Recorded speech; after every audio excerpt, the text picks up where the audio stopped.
Thank you very much, Simeon, for that very kind introduction. It's a huge honor to be here today with Mr. President and with the entire community of the Delphi Forum.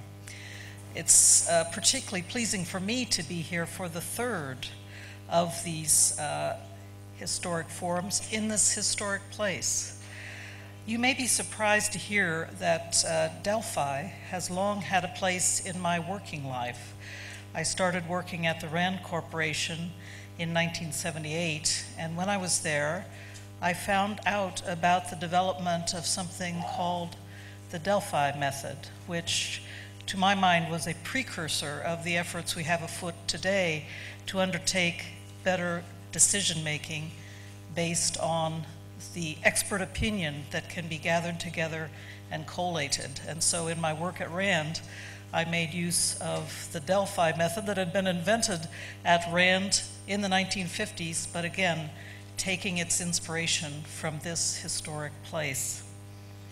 I'm also delighted to be here in Delphi, which for many centuries played a central role in the Amphictyonic League. The League was an alliance of town-states, literally a union of neighbors.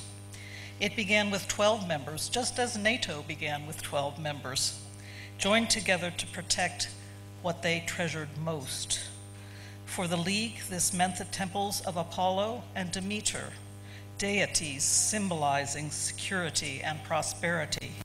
For NATO, too, it is our security and prosperity that are important and lend themselves as the foundation stone of our freedom. What we know of the League and what we have experienced in NATO affirms the importance of like-minded friends and neighbors coming together in common cause. The essential idea is that we are much stronger and much more secure standing together than we would be if we were standing alone. For almost 70 years, NATO allies have stood together as one, helping to keep Europe secure. And this extended era of peace and security has, in turn, provided the foundation, the precondition for economic growth and prosperity. Put simply, the security guaranteed by NATO has been good for business and investment, good for innovation and progress here in Greece and throughout the NATO alliance.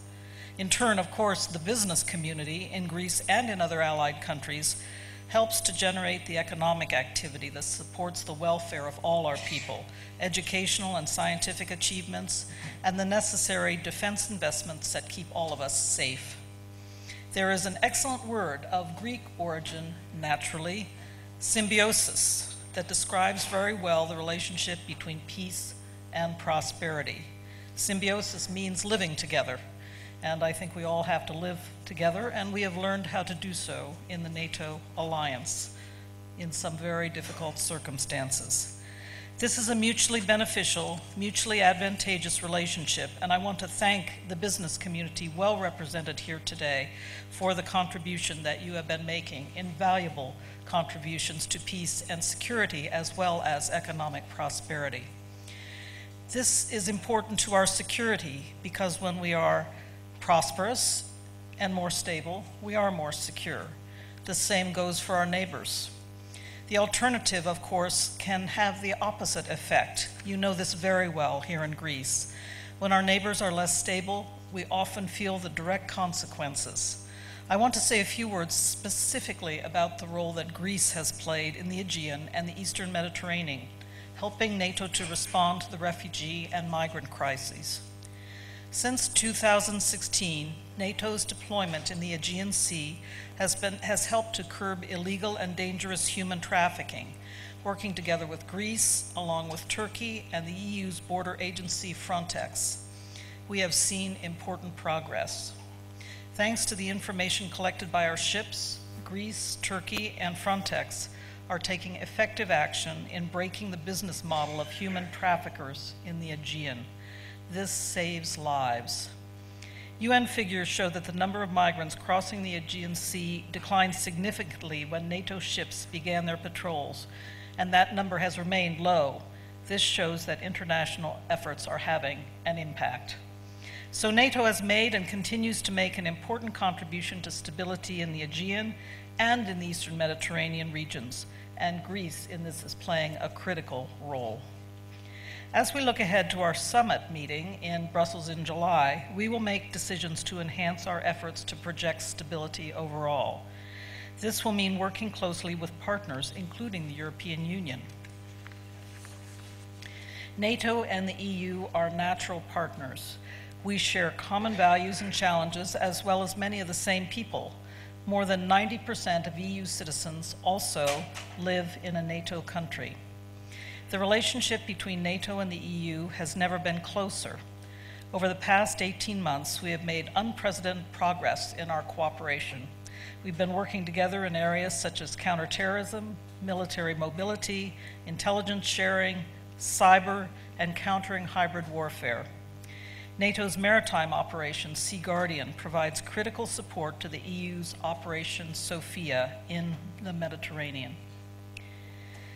At the summit meeting in Brussels, NATO leaders will make important decisions on deterrence and defense, and also in the continuous modernization of the alliance. In particular, they will consider and make decisions about the adaptation of the NATO command structure to make it fit for purpose in this modern era. On resources, NATO leaders will consider the issue of burden sharing. In order to ensure that we can do all that we have set out to do, it is important to consider how much the Allies invest in defense, what defense capabilities they support, and the contributions they make to NATO operations and missions. At the summit meeting, NATO leaders will review national plans in all three areas, that is cash, capabilities, and contributions. Those are the 3 C's, as we call them, to see how allies intend to move toward investing 2% of GDP on defense. At this point, I really want to stop and thank Greece for the terrific contribution you have been making over time to defense burden sharing in the alliance, and particularly under what I know have been very straitened economic circumstances, your focus on keeping your investment in defense at 2% or above 2% of GDP. In fact, Greece has often exceeded that 2% guideline. This is an important signal, investing to ensure that NATO remains a strong and capable alliance.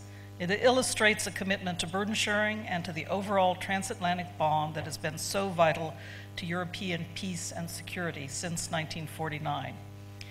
Now, before I leave this topic, I wanted to stress that defense burden sharing is an area where NATO and the EU also cooperate in vital ways. We are working ever more closely together. As we see it, a strong EU commitment to defense is vital. As long as EU efforts complement and do not duplicate NATO efforts, as long as EU assets are available for NATO missions and operations, and as long as non-EU NATO allies have a place at the table and are able to participate. While the security environment has changed dramatically, NATO has demonstrated the value of what we have built up over the past 70 years. We are the most successful alliance in history, with the good company, of course, of the Delphic Amphictyonic League. We are successful because we have been able to adapt as the world has changed. Today, NATO is a faster, stronger, and smarter alliance, in part because of the partnership that we have forged with the business community. And so I say again, thank you to those gathered here from that business community. You make a great difference to security and stability, as well as to prosperity every day of the year. Even as NATO has adapted over the years, however, some things must never change. We must continue to uphold our enduring values: democracy, individual liberty, and the rule of law. I take great pride in underscoring the importance of our democratic values here in Greece, which is the birthplace of democracy. I'm confident that NATO, united by these values, will continue to serve its citizens well for years to come. I thank you for your attention, and I look forward to further participating in this conference. Thank you very much indeed.